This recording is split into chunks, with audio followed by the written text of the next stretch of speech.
بسم الله الرحمن الرحيم. هل أتى على الإنسان حين من الدهر لم كن شيئا مذكورا؟ إنا خلقنا الإنسان من نطفة أمشاج نبتله فجعلناه سميعا بصيرا. إنا هدناه السبل إما شاكرا وإما كفورا. إنا أعتدنا للكافرين سلسلا وأغللا وسعرا. إن الأبرار يشربون من كاس كان مزاجها كافورا. عنا شربوا بها عباد له يفجرونها تفجيرا. وفنا بالنذر وخفون ومن كان شرها مستطرا. وطعمون الطعام على حبه مسكنا وتما وأسرا.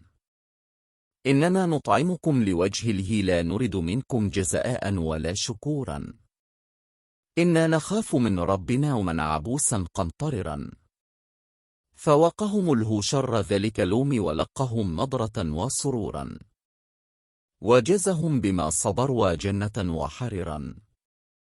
متكن فيها على الأرائك لا يرون فيها شمسا ولا زمهررا. ودانة عليهم ظلها وذللت قطوفها تذليلا.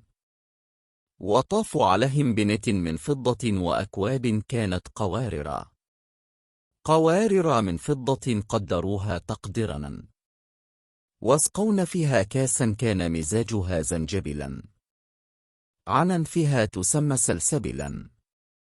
وطف عليهم ولدان مخلدون إذا رأتهم حسبتهم لؤلؤا منثورا. وإذا أتى ثم أتى نعما وملكا كبيرا.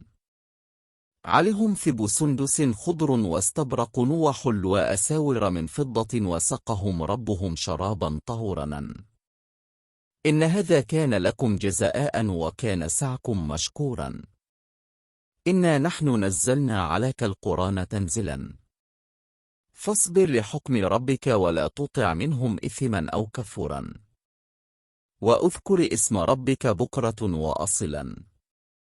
ومن الليل فاسجد له وسبحه ليلا طويلا. إن هؤلاء يحبون العاجلة وذرون وراءهم من ثقلا.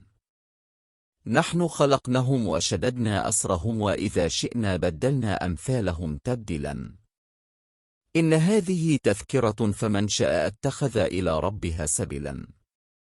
وما تشاءون إلا أن شاء الله إن الله كان عليما حكيما. ادخلوا من شاء في رحمته وظلمنا أعد لهم عذابا أليما.